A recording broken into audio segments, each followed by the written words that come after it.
Hello students, मैं हूं खुशबू शर्मा। आप देख रहे हैं वीकेएस बायो एजुकेशन। स्टूडेंट्स, हमारा टॉपिक चल रहा था पुष्पीय पादपों में लैंगिक जनन। तो स्टूडेंट्स, लास्ट लेक्चर के अंदर हमने पढ़ा था स्त्री के बारे में, स्त्री केशर की डिटेल देखी थी। इसके अलावा हमने लास्ट लेक्चर के अंदर बीजांड की स्ट्रक्चर के बारे में पूरा डिटेल में पढ़ा था। बीजांड की स्ट्रक्चर किस प्रकार से उसका निर्माण होता है वो हमने पढ़ा था। इसके अलावा हमने भ्रूण कोश का निर्माण किस प्रकार से होता है वो हम लास्ट लेक्चर में पढ़ चुके हैं। तो आज हम पढ़ेंगे बीजाणु जनन, गुरु बीजाणु जनन। अब गुरु बीजाणु जनन क्या है, गुरु बीजाणु जनन की प्रोसेस होती क्या है, उसके बारे में आज हम डिटेल में पढ़ेंगे। तो स्टूडेंट्स, गुरु बीजाणु का निर्माण किस प्रकार से होता है? गुरु बीजाणु मात्र कोशिका के द्वारा गुरु बीजाणु के निर्माण की प्रक्रिया गुरु बीजाणु जनन कहलाती है। ये इसकी एक छोटी सी परिभाषा होती है स्टूडेंट्स। तो इसके अंदर हम पढ़ेंगे गुरु बीजाणु का निर्माण किस प्रकार से होता है। इसके अलावा हम पढ़ेंगे कि गुरु बीजाणु मात्र कोशिका का निर्माण किस प्रकार से होता है, और फिर उसके बाद में गुरु बीजाणु मात्र कोशिका के द्वारा गुरु बीजाणु का निर्माण किस प्रकार से होता है। तो वो पूरा प्रोसेस हम पढ़ेंगे आज गुरु बीजाणु जनन के अंदर। इसके अलावा हम पढ़ेंगे आज निषेचन के बारे में। तो देखिए स्टूडेंट्स, हम शुरू करते हैं हमारा टॉपिक। लास्ट लेक्चर के अंदर हमने स्टूडेंट्स बीजांड की स्ट्रक्चर पढ़ी थी, बीजांड किस प्रकार से बीजांड का निर्माण होता है, भ्रूण कोश का निर्माण किस प्रकार से होता है वो हमने पढ़ा था। तो हम थोड़ा सा हल्का सा लेते हैं। देखिए, ये भाग इसका निभाग था। इसके अलावा यहाँ पर बीजांड द्वार स्थित था, ये बीजांड व्रंत है, इसको व्रंत बोलेंगे, बीजांड व्रंत। ओके, उसके बाद में स्टूडेंट्स हम बात करें तो देखिए यहाँ पर ये है बीजांड द्वार, उसके बाद में ये आ जाएगा इसका बाहर की तरफ अध्यावरण, अंदर की तरफ बीजांड का ऊतक स्थित है, और यहाँ पर नाभिका नामक स्ट्रक्चर पाई जाती है जहां पर बीजांड और बीजांड व्रंत आपस में मिलते हैं। वो क्षेत्र कौन सा था? नाभिका। तो स्टूडेंट्स, ये स्ट्रक्चर हमारे माइंड में आई थिंक पिछले लेक्चर में अच्छे से सेट हो गई है कि बीजांड की स्ट्रक्चर क्या होती है, बीजांड में कौन सा पार्ट कहाँ पर स्थित होता है। अब देखिए स्टूडेंट्स, जब बीजांड का निर्माण हो रहा होता है तो बीजांड काय की हाइपोडर्मिस में कोई भी एक कोशिका पोषण ग्रहण कर लेती है और आकार में बड़ी हो जाती है। अब स्टूडेंट्स देखिए, इसके अंदर ये बीजांड की स्ट्रक्चर है। अब इसके अंदर ये क्या है? बीजांड काय है। इसमें बहुत सारी क्या होती हैं? कोशिकाएं होती हैं। देखिए, जैसे ये कोशिकाएं हैं, इसमें बहुत सारी कोशिकाएं। अब ये कोशिकाएं क्या करती हैं? पोषण ग्रहण कर लेती है अन्य कोशिकाओं से। अन्य कोशिकाओं से पोषण ग्रहण करने के बाद में ये कोशिकाएं क्या करती हैं? आकार में बड़ी हो जाती हैं। अब आकार में बड़ी हो जाती हैं तो इनका नाम क्या हो जाता है स्टूडेंट्स? इनको बोलते हैं आर्किस्पोरियल सेल। इनको क्या बोलते हैं स्टूडेंट्स?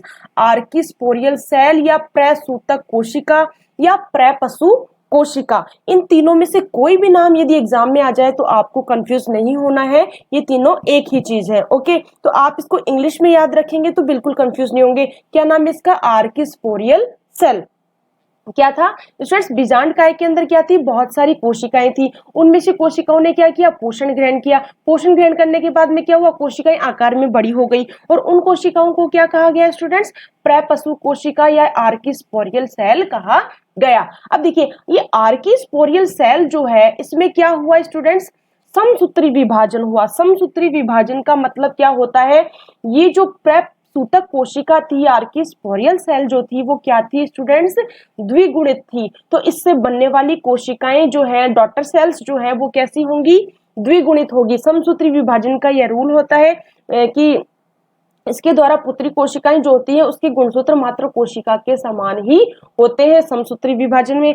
और अर्धसूत्री विभाजन में क्या होता है कि गुणसूत्र मात्र कोशिका से आधे हो जाते हैं या जनक कोशिका से आधे हो जाते हैं। तो यहाँ हुआ है समसूत्री विभाजन। इससे स्टूडेंट्स क्या बन गई? दो सेल बन गई, और दोनों सेल क्या हो गई? द्विगुणित हो गई। ये देखिए स्टूडेंट्स, यहाँ थी इसके अंदर बीजांड काय में कोशिकाएं पोषण ग्रहण करने के बाद में, फिर बाद में जो आर्किस्पोरियल सेल थी उसमें समसूत्री विभाजन हुआ, दो कोशिकाएं बन गई। ठीक है, अब देखिए, एक सेल तो बीजांड द्वार की तरफ होता है, इसे प्राथमिक भित्तीय कोशिका कहते हैं। स्टूडेंट्स, ये चीज जब हमने पढ़ी थी, हमारे जो चैप्टर चल रहा था, लास्ट चैप्टर के अंदर हमने स्टडी किया था भ्रूण कोश के बारे में, तब भी मैंने इनके बारे में आपको डिटेल में बताया था। तो स्टूडेंट्स, आप मेरा जो लास्ट लेक्चर है, इससे पहले वाला लेक्चर है, वो जरूर देखिएगा, तब आपको ये चीज बहुत इजीली समझ में आ जाएगी। तो देखिए, एक सेल कहाँ होती है? बीजांड द्वार की तरफ। ये हिस्सा क्या है स्टूडेंट्स? बीजांड द्वार होता है। और इस सेल को क्या बोलते हैं? प्राथमिक भित्तीय कोशिका, क्योंकि ये किसकी साइड होती है, भित्ति की तरफ होती है, उसको बोलते हैं प्राथमिक भित्तीय कोशिका। और केंद्र की तरफ जो कोशिका होती है उसको बोलते हैं प्राथमिक बीजाणुजनक कोशिका। ये कोशिका क्या होती है स्टूडेंट्स, प्राथमिक बीजाणुजनक कोशिका बोलते हैं इसको तो। और ये दूसरी वाली होती है, इसको बोलते हैं प्राथमिक भित्तीय कोशिका। ये होती है प्राइमरी स्पोरोजीनस सेल और ये होती है प्राइमरी पैराइटल सेल। यहां तक बात आई थिंक आपको समझ में आ गई होगी। अब देखिए आगे क्या होता है। प्राथमिक बीजाणुजनक कोशिका विभाजित नहीं होती है। केंद्र की तरफ थी प्राथमिक बीजाणुजनक कोशिका, इसमें विभाजन नहीं होता है। यह गुरु बीजाणु मात्र कोशिका की तरह कार्य करती है। ये कोशिका किसके समान कार्य करती है, गुरु बीजाणु मात्र कोशिका के समान ही कार्य करती है। ये चीज आप ध्यान रखना, एग्जाम में क्वेश्चन आ जाता है कौन सी कोशिका गुरु बीजाणु मात्र कोशिका की तरह काम करती है, तो आप बताएंगे बीजाणुजनक कोशिका, प्राथमिक बीजाणुजनक कोशिका कार्य करती है। अब देखिए प्राथमिक भित्तीय कोशिका जो बीजांड द्वार की तरफ थी उसमें मैक्सिमम 3 बार विभाजन हो जाता है, या तो वो 1 बार विभाजित होगी या 2 बार होगी या 3 बार होगी। अगर वो 3 बार विभाजित होती है तो कितनी कोशिकाएं बन जाएगी स्टूडेंट्स, 8 कोशिकाएं बन जाएगी। यहाँ पे कितनी कोशिकाएं बन सकती है, मैक्सिमम 8 कोशिकाएं बन जाती है प्राइमरी पैराइटल सेल के विभाजन होने से। अब देखिए प्राथमिक भित्तीय कोशिकाएं जब मृत होती हैं तो इनका पोषण प्राथमिक बीजाणुजनक कोशिका को मिलता है। अब देखिए ये प्राथमिक भित्तीय कोशिका क्या हो जाती है, मृत हो जाती है। मृत होने के बाद में इनका भी पोषण क्या होता है, किसको मिल जाता है, प्राथमिक बीजाणुजनक कोशिका को इसका पोषण मिल जाता है। अब पोषण मिलने के बाद में क्या होता है, प्राथमिक बीजाणुजनक कोशिका आकार में कैसी हो जाती है, बढ़ जाती है और ज्यादा बड़ी हो जाती है, और इसे ही क्या बोलते हैं स्टूडेंट्स, गुरु बीजाणु मात्र कोशिका कहते हैं। और यह कोशिका क्या होती है, द्विगुणित होती है। तो स्टूडेंट्स हमने ये चीज कहाँ से शुरू की और कहाँ खत्म की, देखिए आप सबसे पहले बीजांड काय के अंदर कोशिकाएं थी, पोषण ग्रहण की, आकार में बड़ी हुई, आर्किस्पोरियल सेल बनी। आर्किस्पोरियल सेल में से क्या हुआ, मतलब कुछ कोशिकाएं क्या हुआ, पोषण ग्रहण करके आकार में बड़ी हो गई। ठीक है, अब इसमें 2 सेल बन गई, इनमें आर्किस्पोरियल सेल एक आकार में बड़ी हुई, इसमें क्या हुआ, समसूत्री विभाजन हुआ, उससे क्या हुआ, 2 कोशिकाएं बन गई। ठीक है, अब ये 2 कोशिकाएं बनी तो इसमें से एक तो बनी कौन सी, प्राथमिक भित्तीय कोशिका, और दूसरी बनी प्राथमिक बीजाणुजनक कोशिका। उसके बाद में क्या हुआ, प्राथमिक भित्तीय कोशिका के अंदर विभाजन हुआ और मैक्सिमम 8 कोशिकाएं बनी। फिर ये मृत हो गई और इसका पोषण किसने ले लिया, प्राथमिक बीजाणुजनक कोशिका ने ले लिया। और फिर प्राथमिक बीजाणुजनक कोशिका क्या कहलाती है, गुरु बीजाणु मात्र कोशिका कहलाती है। अब देखिए डेफिनेशन शुरू हुआ था तब मैंने आपको बताया था, गुरु बीजाणु मात्र कोशिका से गुरु बीजाणु के निर्माण की प्रक्रिया को क्या बोलते हैं स्टूडेंट्स, गुरु बीजाणु जनन कहते हैं। अब देखिए स्टूडेंट्स यहाँ पे हमने गुरु बीजाणु मात्र कोशिका के बारे में देखा कि गुरु बीजाणु मात्र कोशिका का निर्माण किस प्रकार से हुआ। अब देखेंगे गुरु बीजाणु का निर्माण किस प्रकार से होता है। तो देखिए ये गुरु बीजाणु मात्र कोशिका है, ओके, ये 2n स्थिति, ये देखिए अंदर की साइड में थी गुरु बीजाणु मात्र कोशिका। ठीक है, अब बीजांड से इससे बाहर लेकर आए इसको, तो ये हो गई गुरु बीजाणु मात्र कोशिका, कैसी है, द्विगुणित है। अब इसमें क्या हुआ, अर्धसूत्री विभाजन, फर्स्ट एंड सेकंड अर्धसूत्री विभाजन हुआ, जिससे कितने गुरु बीजाणु बने, कितने मेगास्पोर बने, 4। और कैसे, अगुणित। अर्धसूत्री विभाजन में क्या होता है, पुत्री कोशिकाओं में जनक कोशिका से गुणसूत्रों की संख्या आदि हो जाती है, तो इसलिए कितने गुरु बीजाणु बन गए, 4। और किस प्रकार के बने, अगुणित। ओके, तो ये हमने देखा गुरु बीजाणु जनन क्या होता है। अब हम देखेंगे गुरु बीजाणु जनन के अंदर गुरु बीजाणु का निर्माण किस प्रकार से होता है। तो या तो इसको आप इस हिसाब से समझ लीजिए, इस प्रकार से समझ लीजिए कि गुरु बीजाणु किस प्रकार से बने, और या फिर आप ऐसे देखिए कि ये थी गुरु बीजाणु मात्र कोशिका। ओके, अब इसमें पहला अर्धसूत्री विभाजन हुआ, 2 कोशिकाएं बनी। दूसरा अर्धसूत्री विभाजन हुआ तो कितनी कोशिकाएं बन गई, 4 कोशिकाएं बन गई। और ये क्या कहलाया, गुरु बीजाणु चतुष्क कहलाए, मेगास्पोर कहलाए, क्या कहलाए, गुरु बीजाणु कहलाए। अब देखिए गुरु बीजाणु के द्वारा भ्रूण कोश का निर्माण किस प्रकार से होता है, या गुरु बीजाणु के द्वारा गुरु बीजाणु मादा युग्मकोद्भिद का निर्माण किस प्रकार से होता है, वो देखिए स्टूडेंट्स हम इस साइकिल के अनुसार पढ़ेंगे। देखिए आप, अब देखिए यहाँ पे ये थी कौन सी, गुरु बीजाणु मात्र कोशिका। ठीक है, अब गुरु बीजाणु मात्र कोशिका में अर्धसूत्री विभाजन हुआ, ये देखिए यहाँ हमने देखा अर्धसूत्री विभाजन हुआ, कितने बने, 4 गुरु बीजाणु बने। अब देखिए यहाँ पर कितने बीजाणु आ गए, 4 गुरु बीजाणु आ गए। अब इसमें से जो मैंने ये अलग से शो किया हुआ है, ये क्या है, एक क्रियाशील गुरु बीजाणु है। तीन में से एक बीजाणु क्या हो गया, गुरु बीजाणु क्या हो गया, क्रियाशील हो गया, क्रियाशील अवस्था में आ गया। तो देखिए इसको हमने अलग ले लिया। देखिए ये जो गुरु बीजाणु चतुष्क थे उसमें से एक गुरु बीजाणु क्या आ गया, अलग से हो गया, अलग आ गया। इसको क्या बोलेंगे, क्रियाशील गुरु बीजाणु। इसको क्या बोलेंगे, क्रियाशील। देखिए चार में से एक सक्रिय गुरु बीजाणु मादा युग्मकोदीय भ्रूण कोश का निर्माण करता है। चार में से कितना करता है, एक गुरु बीजाणु किसका निर्माण कर देगा, मादा युग्मकोद्भिद या भ्रूण कोश का निर्माण कर देगा। अब देखिए इसमें समसूत्री विभाजन हुआ, कितनी कोशिकाएं बनी, चार बन गई। उसके बाद में ये चार कोशिकाओं को हम ऐसे भी शो कर सकते हैं, 1 2 3, एक इधर और ये इधर।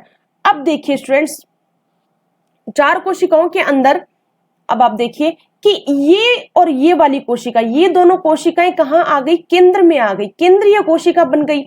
और ये इस साइड की तीन कोशिकाएं और ये इधर वाली तीन कोशिकाएं क्या हुआ, दोनों अलग अलग पोलर पे आकर व्यवस्थित हो गई। अब देखिए ये तीन कोशिकाओं का समुच्चय है, इसमें से ये एक कोशिका तो कहलाएगी अंड कोशिका और ये दो कोशिकाएं कहलाएंगी सहायक कोशिका। स्टूडेंट्स पिछले लेक्चर में भी मैं आपको इसके बारे में बता चुकी हूँ, तो पिछला लेक्चर देखा होगा तो आई थिंक आपको ये समझ में आ रहा होगा बहुत अच्छे से। इसके अलावा ये तीन कोशिकाएं होती हैं जो इस साइड में है ना, तो ये बीजांड द्वार के बिल्कुल विपरीत साइड में होती है, इसलिए इनको क्या बोलते हैं स्टूडेंट्स, प्रतिमुखी कोशिका, एंटीपोडल सेल्स इन कोशिकाओं को कहते हैं। अब देखिए स्टूडेंट, लास्ट लेक्चर में जो हमने भ्रूणकोश की स्ट्रक्चर देखी थी, सेम वही स्ट्रक्चर हमारे सामने है। देखिए ये है यहाँ पे प्रतिमुखी कोशिका, एंटीपोडल सेल्स, बीच में आ गए ध्रुवीय केंद्रक। ध्रुवीय कोशिका में कितने केंद्रक हैं, कोशिका एक है लेकिन केंद्रक कितने हैं, दो केंद्रक है। ओके, यहाँ पे एक है अंड कोशिका और ये दो आ गई सहायक कोशिका। अब ये हो गई एक परिपक्व भ्रूणकोश की स्ट्रक्चर। अब देखिए गुरु बीजाणु बैग लाइक स्ट्रक्चर में बदलकर किसका निर्माण कर लिया, भ्रूणकोश का निर्माण कर लेता है। अब देखिए एक आवर्त बीजी भ्रूणकोश परिपक्व होने पर 8 केंद्रकीय व 7 कोशिकीय होता है। 8 केंद्रकीय कैसे हुआ स्टूडेंट्स, देखिए 3 ऊपर केंद्रक है, 3 नीचे केंद्रक है और 2 बीच में है, टोटल हो गए 8। लेकिन कोशिकाएं कितनी हैं, 3 कोशिकाएं यहाँ पे है, 3 यहाँ पे है और यहाँ पे एक कोशिका है, केंद्रीय कोशिका। ये देखिए ये एक कोशिका है, इसलिए कोशिकाएं कितनी हो गई, 7। स्टूडेंट्स एग्जाम में काफी बार ये क्वेश्चन आ जाता है, आवर्त बीजी भ्रूणकोश के अंदर की संरचना कितने केंद्रकीय और कितने कोशिकीय होती है, हम काफी बार कंफ्यूज हो जाते हैं और इसको रॉन्ग करके आ जाते हैं। तो प्लीज आप ये डायग्राम से आप इजीली समझ सकते हैं, इसमें 8 केंद्रक हैं और 7 कोशिकाएं हैं। तो स्टूडेंट्स ये हमने समझ लिया भ्रूणकोश का निर्माण किस प्रकार से हुआ। पहले हमने देखा गुरु बीजाणु मात्र कोशिका का निर्माण देखा, फिर हमने देखा गुरु बीजाणुओं का निर्माण, गुरु बीजाणु चतुष्क का निर्माण किससे हुआ, कैसे हुआ। फिर हमने देखा गुरु बीजाणु चतुष्क में से एक गुरु बीजाणु सक्रिय होकर किस प्रकार से भ्रूणकोश का निर्माण करता है। तो स्टूडेंट्स आई थिंक आपको ये बहुत अच्छे से समझ में आ गया होगा। देखिए सबसे पहले बीजांडकाय से हमने शुरू किया था, इसमें से कोशिकाएं क्या हुआ, आकार में बड़ी, पोषण ग्रहण करके वो आकार में बड़ी कोशिका क्या कहलाई, आर्किस्पोरियल सेल कहलाई। आर्किस्पोरियल सेल में समसूत्री विभाजन हुआ, 2 कोशिकाएं बन गई। एक कोशिका क्या हुआ, बीजांड द्वार की तरफ आ गई और दूसरी कोशिकाएं जो है निभाग की साइड, ऊपर की साइड में चली गई। दोनों के नाम आ गए, प्राथमिक द्वितीय कोशिका एंड सेकेंड थी प्राथमिक बीजाणुजनक कोशिका। अब प्राथमिक द्वितीय कोशिका में विभाजन हुआ, ये मृत हो गई और इसका पोषण किसने ले लिया, प्राथमिक बीजाणुजनक कोशिका ने ले लिया। और प्राथमिक बीजाणुजनक कोशिका क्या कहलाई, परिपक्व होने के कारण प्राथमिक गुरु बीजाणु मात्र कोशिका कहलाई। अब गुरु बीजाणु मात्र कोशिका से गुरु बीजाणु के निर्माण की प्रक्रिया क्या कहलाती है, गुरु बीजाणु कहलाती है। अब गुरु बीजाणु मात्र कोशिका में क्या हुआ, 2 बार क्या हुआ, अर्धसूत्री विभाजन हुआ, जिसके द्वारा क्या बने, गुरु बीजाणु चतुष्क बन गए। अब गुरु बीजाणु चतुष्क में से एक गुरु बीजाणु सक्रिय होकर किसका निर्माण कर लेता है, एक बैग लाइक स्ट्रक्चर भ्रूणकोश का निर्माण कर लेता है। तो स्टूडेंट्स आई थिंक आपको ये पूरा अच्छे से समझ में आ गया होगा। और अगर फिर भी आपको कहीं पे कोई कंफ्यूजन लगे तो प्लीज आप मेरे वीडियो को लास्ट तक देखिए और कहीं पर भी कोई दिक्कत आए तो आप मुझे कमेंट बॉक्स में कमेंट कीजिए, मैं आपको जरूर इसका रिप्लाई करूंगी। ओके अब हम पढ़ते हैं पराग स्त्री केसर संकर्षण। स्टूडेंट हमारा टॉपिक ही स्त्री केसर चल रहा था। अब देखते हैं हम कि परागकण और स्त्री केसर का संकर्षण इंटरैक्शन क्या है, किस प्रकार से इनमें इंटरैक्शन होता है। क्या एक जो है वर्तिकाग्र के ऊपर कोई परागकण आता है तो क्या उनमें इस संकर्षण या इंटरैक्शन हो जाता है, क्या वर्तिकाग्र पर किसी भी प्लांट का आकर परागकण आ जाए और उनके मध्य संकर्षण हो जाएगा। तो देखिए आज हम देखते हैं कि कैसे होता है इनके मध्य संकर्षण। तो देखिए परागकण की क्रिया के द्वारा पराग कणों का वर्तिकाग्र पर स्थानांतरण होता है। स्टूडेंट्स ये वर्तिकाग्र आ गया, इस पे क्या आ गया, परागकण आ गया। अब परागकण, ये जरूरी नहीं है कि जिस पादप का वर्तिकाग्र है उसी पादप का परागकण आए, बहुत सारे भिन्न भिन्न परागकण क्या आते हैं, वर्तिकाग्र के ऊपर आते हैं। अब वर्तिकाग्र में ये क्षमता होती है, या आप मान लो कि वर्तिकाग्र पर ऐसी कोई रासायनिक क्रियाएं होती है जिससे वर्तिकाग्र केवल उसी जाति के परागकण का ही अंकुरण करता है। देखिए स्टूडेंट्स, वर्तिकाग्र की यह क्षमता होती है कि वह पराग को पहचान सके और उसके जाति का ही हो। वर्तिकाग्र में ऐसा कुछ रासायनिक क्रियाएं होती है, ऐसे कुछ केमिकल्स होते हैं उसकी जो सतह के ऊपर की वो पहचान लेते हैं कि यह उसी जाति का है या नहीं है परागकण। अब देखिए वर्तिकाग्र पर रासायनिक क्रियाएं सुनिश्चित है, जिससे वर्तिकाग्र पर केवल उसी जाति के परागकण का ही अंकुरण होता है, और यही क्या कहलाता है, पराग स्थिकेसर संकर्षण कहलाता है, पराग स्थिकेसर इंटरेक्शन कहलाता है। तो आई थिंक स्टूडेंट्स आपको ये अच्छे से समझ में आ गया होगा कि पराग स्थिकेसर संकर्षण क्या है। अब स्टूडेंट्स हम देखते हैं निषेचन क्या है। निषेचन की प्रोसेस किस प्रकार से होती है, किस प्रकार से परागकण वर्तिकाग्र के ऊपर आता है, किस प्रकार से परागकण के अंदर स्थित कोशिकाएं या फिर उसके अंदर स्थित युग्मक किस प्रकार से वर्तिकाग्र में प्रवेश करते हैं, पराग नलिका का निर्माण किस प्रकार से होता है, वो सब हम पढ़ेंगे अभी निषेचन के अंदर। अब देखिए स्टूडेंट्स, परागकण अंकुरण, परागकण अंकुरण के बारे में पढ़ेंगे पहले, क्योंकि परागकण का अंकुरण नहीं होगा तो क्या होगा, पराग नलिका में प्रवेश करेगा नहीं करेगा, पराग नलिका का निर्माण होगा नहीं होगा। तो देखिए परागकण का अंकुरण व पराग नलिका की वृद्धि, germination of pollen grains and growth of pollen tubes. देखिए वर्तिकाग्र की सतह पर पहुंचने के बाद परागकणों में अंकुरण होता है, ये वर्तिकाग्र है, इसके ऊपर क्या आ गया, परागकण आ गया। अब परागकण जब वर्तिकाग्र के ऊपर आ जाएगा उसके बाद में इसमें क्या होगा, अंकुरण होगा। कैसे होगा, देखिए वर्तिकाग्र की सतह पर क्या स्थित होते हैं, लिपिड हो सकते हैं, शर्करा, रेजिन, बोरोन परागकणों के अंकुरण के लिए माध्यम का काम करते हैं। ये कहाँ स्थित होते हैं, वर्तिकाग्र की सतह पर स्थित होते हैं। इसके अलावा वर्तिकाग्र की सतह के ऊपर क्या स्थित होता है, जल स्थित होता है। क्या स्थित होता है स्टूडेंट्स, जल पाया जाता है। तो वर्तिकाग्र पर पहुंचने के बाद परागकण के अंकुरण में लगने वाले समय को क्या बोलते हैं, अंकुरण काल बोलते हैं। जब वर्तिकाग्र के ऊपर परागकण आ रहा है और परागकण का अंकुरण होगा तो वो जो काल है, जो पीरियड है, वो क्या कहलाता है, अंकुरण काल कहलाता है। अब देखिए अंकुरण के समय जनन छिद्र से जनन नलिका निकलकर वर्तिकाग्र में प्रवेश करती है। अब देखिए अंकुरण के समय क्या होता है, परागकण के अंदर से, स्टूडेंट मैंने आपको पिछले लेक्चर में परागकण की भी पूरी स्ट्रक्चर बताई है, तो उसमें क्या होता है, जनन छिद्र की साइड से जनन नलिका निकलती है और वो वर्तिकाग्र में प्रवेश करती है। कैसे करती है देखते हैं, ठीक है। जनन छिद्र हमेशा काइक सेल की तरफ होता है। ये हमने परागकण की एक स्ट्रक्चर पूरी डिटेल में पिछले लेक्चर में हम देख चुके हैं। यहाँ मैंने एक छोटी सी स्ट्रक्चर बनाई है, देखिए ये परागकण की स्ट्रक्चर है ना। अब इसके अंदर ये है जनन कोशिकाएं और ये है कायिक कोशिका। अब कायिक कोशिका किधर स्थित है, जनन छिद्र की तरफ स्थित है। ओके, अब जब परागकण वर्तिकाग्र के ऊपर आएगा तो क्या होगा, अब देखिए परागकण की स्टूडेंट्स मैंने आपको पहले बताया था, ये बाहरी सतह क्या कहलाती है, एक्साइन कहलाती है, और आंतरिक सतह क्या कहलाती है, एंटाइन कहलाती है। ओके, तो ये एंटाइन वाला भाग ही क्या करता है, वृद्धि करता है। ओके, और पराग नलिका का निर्माण करता है।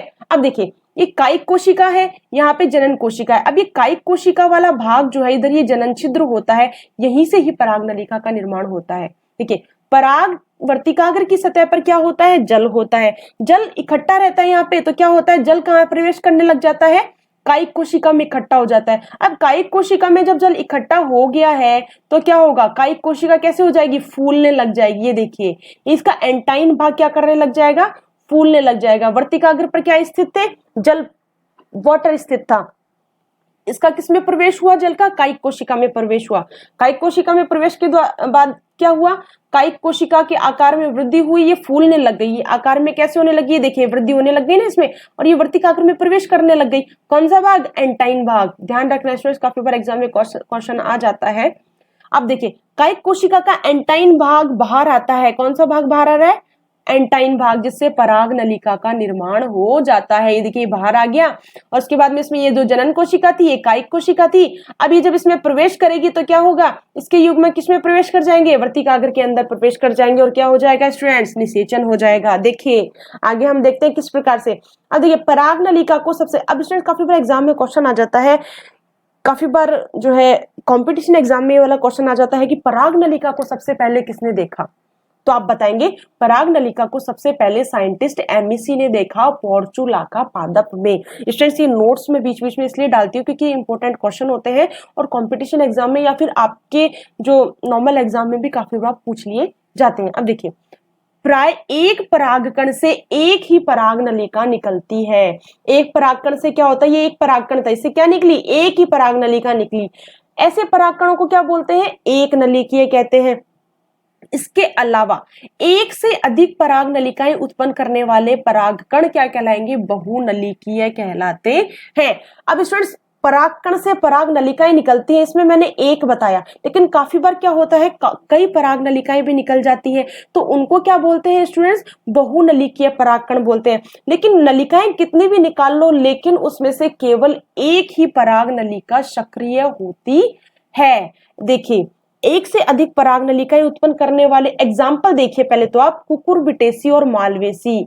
लेकिन इनमें क्या होता है, केवल एक ही पराग नलिका क्या होती है, सक्रिय होती है।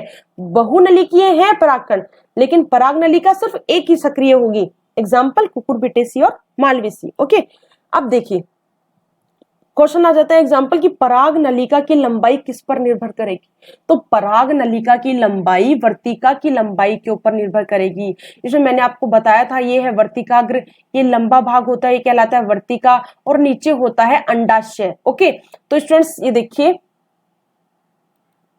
ये हो गया था यहाँ पे वर्तिकाग्र, ये आ गई वर्तिका, है ना। अब इसके अंदर यहाँ पे क्या होता है स्टूडेंट्स, अंडाशय होता है। वर्तिकाग्र, वर्तिका और अंडाशय। तो पराग नलिका की लंबाई किस पर डिपेंड करेगी, वर्तिका की लंबाई पर डिपेंड करेगी। जितनी लंबी वर्तिका होगी उतनी ही लंबी क्या बनानी पड़ेगी, पराग नलिका। तभी तो ये अंदर के नर युग्मक जो है ये कहाँ प्रवेश कर पाएंगे, अंडाशय की तरफ प्रवेश कर पाएंगे। ओके स्टूडेंट, समझ में आ गया होगा आई थिंक। तो देखिए, पराग नलिका की लंबाई वर्तिका की लंबाई के ऊपर निर्भर करती है। वर्तिका जितनी लंबी होगी पराग नलिका उतनी ही लंबी होगी। अब देखिए, पराग नलिका की वृद्धि सदैव अंडाशय की ओर होती है। अंडाशय की ओर ही होगी क्योंकि नर युग्मक को कहां पहुंचना है, मादा के अंडाशय भाग की तरफ पहुंचना है, तो इनकी वृद्धि किस साइड होगी, अंडाशय की तरफ होगी। ठीक है स्टूडेंट, तो ये जब अंडाशय की तरफ प्रवेश करेगी, नर युग्मक अंडाशय की तरफ आ जाएंगे तभी निषेचन हो पाएगा, है ना। तो स्टूडेंट देखिए, पराग नलिका, ठीक है, पराग नलिका जब बीजांड में प्रवेश करती है तो वो किन किन स्थितियों से कर पाती है। अब देखिए स्टूडेंट्स, बीजांड की स्ट्रक्चर मैंने लास्ट लेक्चर में बता दी थी। इसके अलावा ये लेक्चर मैंने जब स्टार्ट किया था तब भी मैंने आपको बीजांड की स्ट्रक्चर बताई थी। यहाँ पर होता है निभागी, है बीजांड व्रंत, यहाँ आ जाएगा बीजांड द्वार। ओके, उसके बाद में अंदर की तरफ ये कोशिकाएं, मैंने आपको पूरा बता दिया। अब देखिए, कुछ पराग नलिकाएं, कुछ पादपों में तो पराग नलिकाएं कहां से प्रवेश करती है, बीजांड द्वार से प्रवेश करती है। तो जिन पादपों में पराग नलिका बीजांड द्वार से प्रवेश करेंगी वो क्या कहलाएंगे, ऐसी कंडीशन क्या कहलाएगी, प्रोगैमी कहलाएगी। क्या कहलाएगी स्टूडेंट्स, प्रोगैमी। तथा जब पराग नलिका चैलेजा भाग से यानी निभाग भाग से प्रवेश करेगी तो वो क्या कहलाएगा, चैलेजोगेमी बोलेंगे उसको। क्या बोलेंगे स्टूडेंट्स, चैलेजोगेमी। इसके अलावा जब पराग नलिका अध्यावरण से प्रवेश करेगी तो उसको क्या बोलेंगे स्टूडेंट्स, अध्यावरणी प्रवेश या मीजोगेमी बोलेंगे। स्टूडेंट्स क्या बोलेंगे, मीजोगेमी। स्टूडेंट्स काफी बार एग्जाम में क्वेश्चन आ जाता है तो इसको आप रट लीजिए अच्छे से कि जब पराग नलिका बीजांड द्वार से प्रवेश करेगी तो वो बीजांड द्वार प्रवेश कहलाएगा या इसको बोलेंगे प्रोगेमी। तथा जब पराग नलिका निभाग भाग से प्रवेश करेगी, चैलेजा भाग से प्रवेश करेगी तो वो कहलाएगा निभागीय प्रवेश या चैलेजोगेमी। तथा जब यह अध्यावरण से प्रवेश करेगी तो कहलाएगा अध्यावरणी प्रवेश। तो देखिए मोस्टली पादपों के अंदर पराग नलिका बीजांड द्वार से ही प्रवेश करती है, प्रोगेमी से ही प्रोसेस से ही प्रवेश करती है। 80 to 90% प्लांट्स में यही होता है। लेकिन यदि एग्जाम में आपको या तो एग्जाम्पल पूछ ले या फिर आपको एग्जाम्पल दे दे कि कैजुराइना पादप के अंदर जो है किस प्रकार से बीजांड द्वार कौन सा प्रवेश किस प्रकार का प्रवेश पाया जाता है पराग नलिका का, तो आप बताएंगे चैलेजोगेमी पाया जाता है। इसके अलावा कुकुरबिटा जो फैमिली है उसके अंदर किस प्रकार का पाया जाता है, अध्यावरणी प्रवेश पाया जाता है। तो ये डायग्राम है, ये इनके नाम है और ये इसके एग्जाम्पल है। ये आप अच्छे से जो है रट लीजिए इस चीज को। ओके, अब देखिए स्टूडेंट्स, किस प्रकार से अंदर की तरफ किस प्रकार से प्रवेश किया और किस प्रकार से जो है इनके मध्य आपस में निषेचन हुआ वो देखते हैं। अब देखिए, भ्रूण कोश में सहायक कोशिका पर क्या बनते हैं, फिलीफॉर्म संपुट होती है। भ्रूण कोश में क्या होती है, सहायक कोशिका होती है। मैंने आपको बताया था ये दोनों क्या है, सहायक कोशिका, ये है अंड कोशिका और ये है प्रतिमुखी कोशिका। अब ये जो सहायक कोशिका होती है इनके ऊपर क्या होता है, फिलीफॉर्म संपुट होता है। स्टूडेंट्स क्या होता है, फिलीफॉर्म संपुट होता है। और ये फिलीफॉर्म संपुट क्या करता है, बोरोन रिलीज करता है। और बोरोन क्या करता है, पराग नलिका को आकर्षित करता है। और यह रासायनिक आकर्षण फिलीफॉर्म संपुट के द्वारा होता है। देखिए स्टूडेंट्स, इस स्ट्रक्चर के अंदर हमने देखा कि किस प्रकार से स्ट्रक्चर होती है। देखिए भ्रूण कोश की स्ट्रक्चर है। ओके, अब इसमें ये सहायक कोशिका है, इसके ऊपर क्या है, फिलीफॉर्म संपुट है। अब फिलीफॉर्म कैप्सूल में से क्या रिलीज होगा, बोरोन रिलीज होगा। और ये बोरोन क्या करेगा, पराग नलिका को क्या करेगा, अपनी तरफ आकर्षित करेगा और पराग नलिका क्या हो जाएगी, प्रवेश कर जाएगी। स्टूडेंट्स हमेशा ध्यान रखना, पराग नलिका जो है वो सहायक कोशिका जिस साइड है उसी साइड से ही प्रवेश करती है। ओके, कितनी कोशिकाएं हैं, 2 सहायक कोशिका है। देखिए स्टूडेंट्स, पराग नलिका की भ्रूण कोश तक वृद्धि, ये देखिए ये पराग नलिका है, इधर आगे प्रतिमुखी कोशिका, इधर सहायक कोशिका और अंड कोशिका, बीच में ध्रुवीय केंद्रक। अब ये पराग नलिका कहां से प्रवेश कर रही है, डायग्राम में बीजांड द्वार के द्वारा प्रवेश कर रही है। ओके, तो ये तो हमारा डायग्राम है कि भ्रूण कोश तक किस प्रकार से वृद्धि होती है पराग नलिका की, वो हमने देखी। अब देखिए, पराग नलिका का शीर्ष भाग सहायक कोशिका से टकराता है। यहाँ पे सहायक कोशिका है ना, इससे टकराएगा पहले। तो पराग नलिका के भ्रूण कोश में प्रवेश से पहले ही एक सहायक कोशिका क्या हो जाती है, नष्ट हो जाती है। देखिए पराग नलिका कहां से प्रवेश कर रही है, सहायक कोशिका से। क्यों, क्योंकि सहायक कोशिका के फिलीफॉर्म कैप्सूल ने किसका रिलीजन किया था, बोरोन को रिलीज किया था। तो सहायक कोशिका प्रवेश करती है, पराग नलिका सहायक कोशिका में प्रवेश करती है, उससे पहले क्या होता है, एक सहायक कोशिका क्या हो जाती है, गायब हो जाती है या नष्ट हो जाती है। ठीक है, अब पराग नलिका का शीर्ष भाग क्या हो जाता है, फट जाता है और पराग नलिका खुल जाती है और नर युग्मक क्या करते हैं स्टूडेंट्स, अंदर प्रवेश कर जाते हैं। तो कहां पहुंच गए, अंदर पहुंच गए। किसके अंदर पहुंच गए स्टूडेंट्स, किसके अंदर पहुंच गए, भ्रूण कोश के अंदर पहुंच गए। ठीक है, तो अब इनमें क्या हो जाएगा, निषेचन हो जाएगा। अब देखिए, 2 में से एक नर युग्मक अंड कोशिका तक आराम से पहुंच जाता है और दूसरा नर युग्मक केंद्रक की तरफ पहुंच जाता है। दोनों नर युग्मक अंदर पहुंच गए।